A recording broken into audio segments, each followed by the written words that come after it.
The following is presented by the Joint Council on Economic Education and the Canadian Foundation for Economic Education.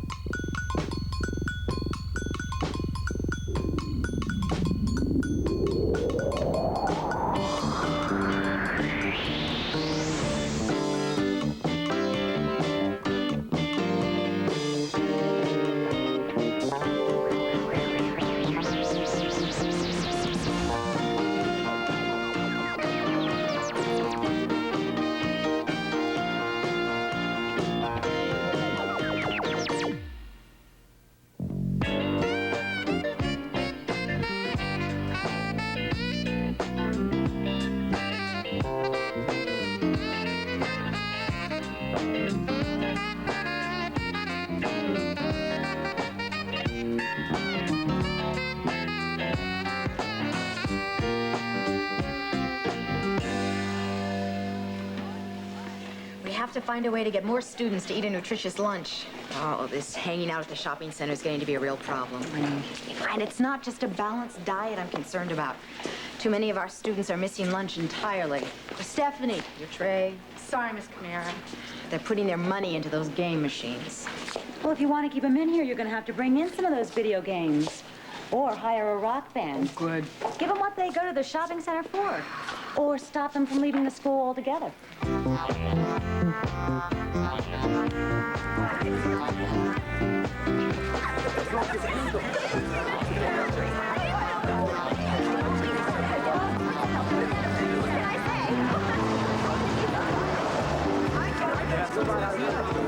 After lunch, you want to go to the record store?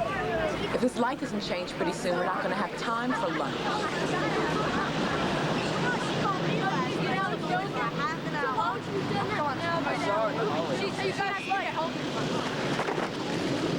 Go ahead, I'll catch up.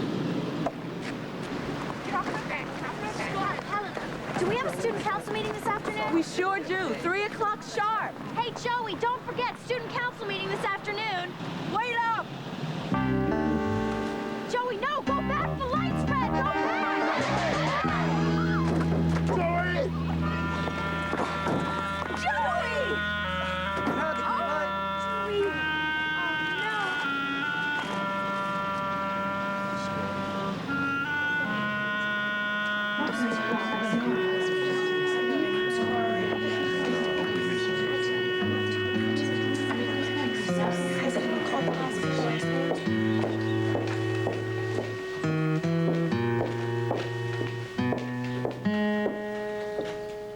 As you know, there's been an accident.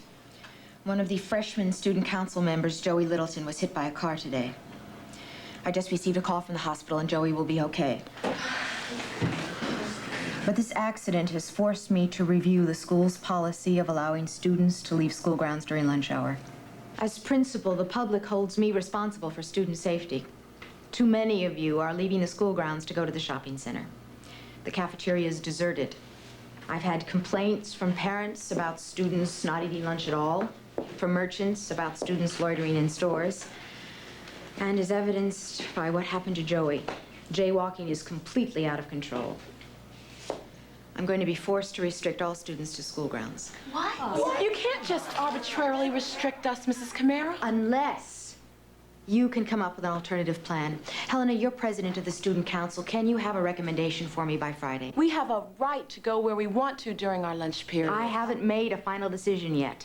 The situation's much too serious to ignore any longer, and I can't think of anything else to do. That's why I'm here with you.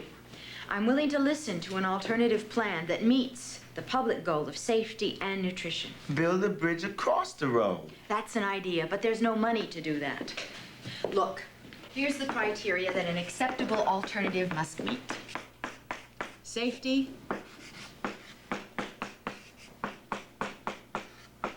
nutrition, and no extra money. Mrs. Camaro, I think that we should also list freedom as a criteria. I'm willing to add freedom so long as you come up with an alternative that meets the other criteria.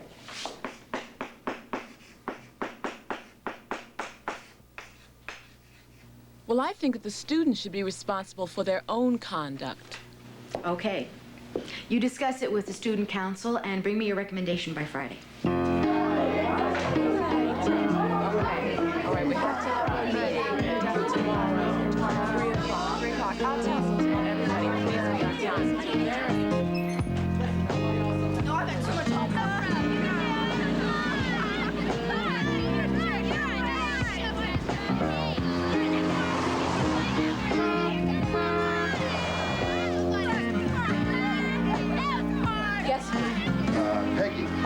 Joanne, Diana.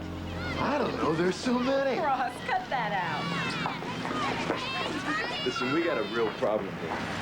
I know. But the students don't want their freedom restricted at lunch hour. The school does have a responsibility, you know. We're old enough to take responsibility for ourselves. No one should be able to regulate us like that. I don't think you're being open-minded about it. I think it deserves a fair investigation. Okay. If it's a fair investigation you want, the council will do it. That's fine. By the way, whose side are you on anyway?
Has given us a chance to suggest an alternative that meets her criteria as well as ours.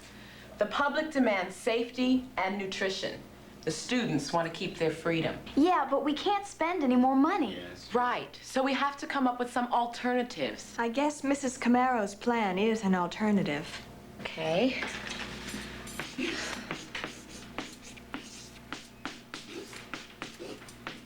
What about crossing guards? Yeah.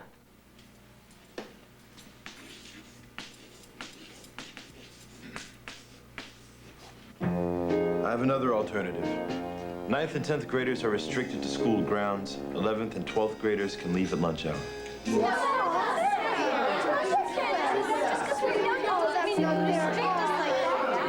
Okay. That's our third alternative.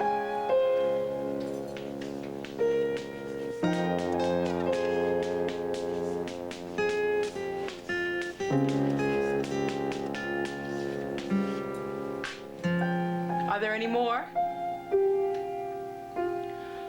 Okay, let's see how the first alternative stacks up against the criteria.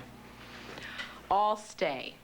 Well, that meets Mrs. Camaro's criteria for safety and nutrition. It won't cost any money.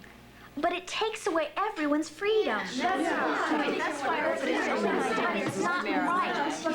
Just because we're So I guess number 2 is out because it doesn't meet Mrs. Camaro's criteria for nutrition and no extra costs.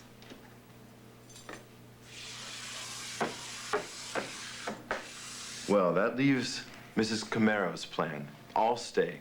Or mine, where only the 9th and 10th graders stay and the 11th and 12th graders get to leave if they want to. Ross, that's so unfair. Look, what we found out is the older students were more careful in crossing the street. They're more responsible than the younger kids. You can't say that. That's age discrimination. Not only can I say it, but I can prove it. Our figures show that 9th and 10th graders take more chances in crossing the highway, and they eat more junk food. You can't restrict our freedom just because we're younger than you. We've voted 5 times now, and all I know is that we're deadlocked over Ross's alternative. And there's only one person who can break the tie.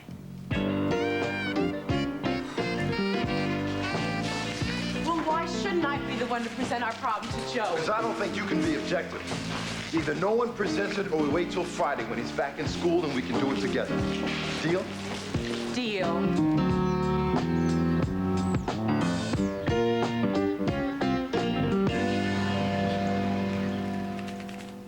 Basically, Joey, it's a consumer protection issue. But it's hard to convince people that their safety and nutrition will require some restriction. I know my alternative discriminates on age, but all tough decisions involve some trade-offs. Restricting the younger grades might let us keep some freedom for the older grades, and 9th and 10th graders will be 11th and 12th graders soon.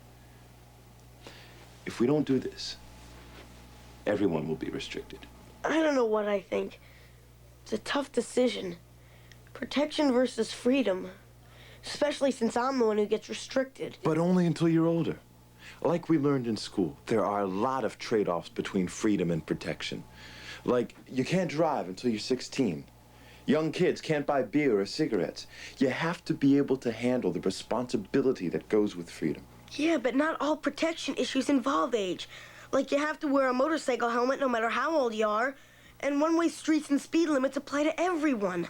It's just a trade-off. It's just a trade-off. It's hard to decide. You can't push it on me so quick. You gotta give me time to decide. Yeah, but just look at it this way. In a couple of years, you'll be in my position, right? After all, you were the one hit by the car. No kidding.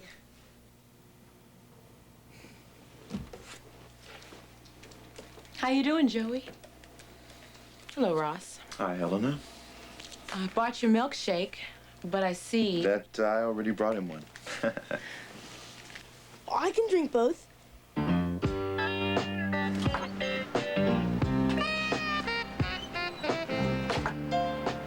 thought we weren't going to talk to Joey until Friday. Well, I thought he might be thirsty. What's your excuse? I was just in the neighborhood. Don't you ever give up? Don't you?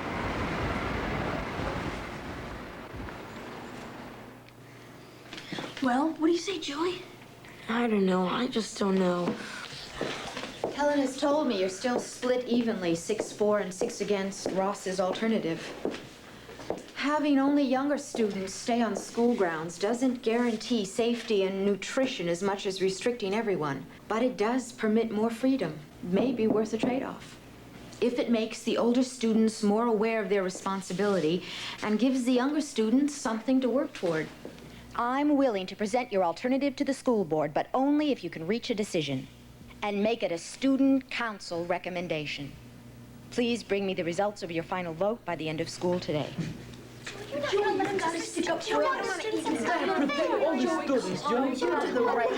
Okay, that's enough. Let's vote on this alternative again.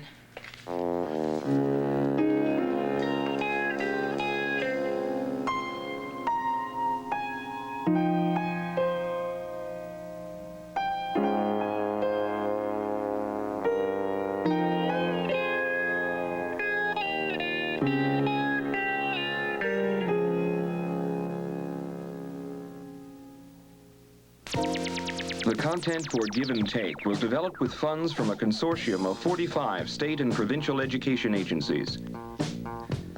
Other funds were provided by these corporations and foundations.